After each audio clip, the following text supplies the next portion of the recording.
Miss ইউনিভার্সের মঞ্চে সর্বোচ্চটা দেওয়ার চেষ্টা করছেন মিথিলা।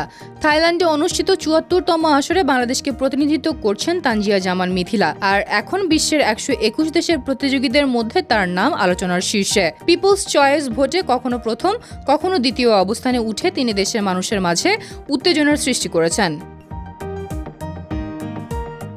ভোটের এই তীব্র লড়াইয়ের মধ্যে মিথিলা থাইল্যান্ড থেকে ভিডিও বার্তা পাঠিয়ে দেশের মানুষকে ভোট দিতে আহ্বান করেছেন।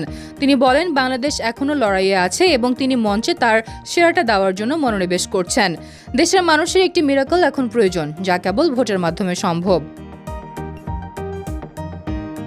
১৫ নভেম্বর আরও একটি পোস্টে মিথিলা ১৯ নভেম্বর পর্যন্ত সকলকে ভোট দেওয়ার আহ্বান জানিয়ে বলেন, বাংলাদেশ বারবার দ্বিতীয় স্থানে চলে যাচ্ছে।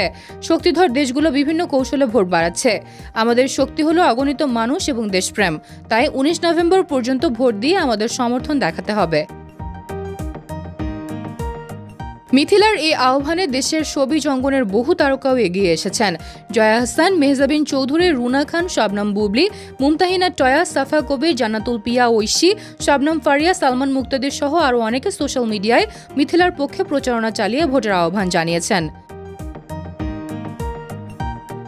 গত সেপ্টেম্বরে মিস ইউনিভার্স বাংলাদেশ ২০২৫-এর মুকুট জেতার পর অক্টোবরের শেষ দিকে মিথিলা মূল মঞ্চে পৌঁছান।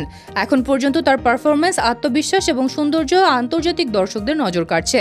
বিশেষজ্ঞরা মনে করেন, শেষ মুহূর্তের এই ভোট যুদ্ধে দেশের মানুষের ঐক্য, সমর্থন এবং দেশপ্রেম মিথিলার জয়ের জন্য মূল চাবিকাঠি হতে পারে। সব মিলিয়ে বাংলাদেশের তরুণ সুন্দরী মডেল মিথিলা শুধু দেশকে গৌরবান্বিত করতে নয়, বরং আন্তর্জাতিক মঞ্চে তার দক্ষতা, মানসিক দৃঢ়তা এবং দেশপ্রেম দর্শনের মাধ্যমে প্রতিযোগিতার প্রতিটি মুহূর্তে সেরাটা দেওয়ার চেষ্টা করছেন। এই লড়াইয়ে দেশের মানুষ ও তারকাদের সমর্থন এখন সবচেয়ে গুরুত্বপূর্ণ ভূমিকা পালন করছে।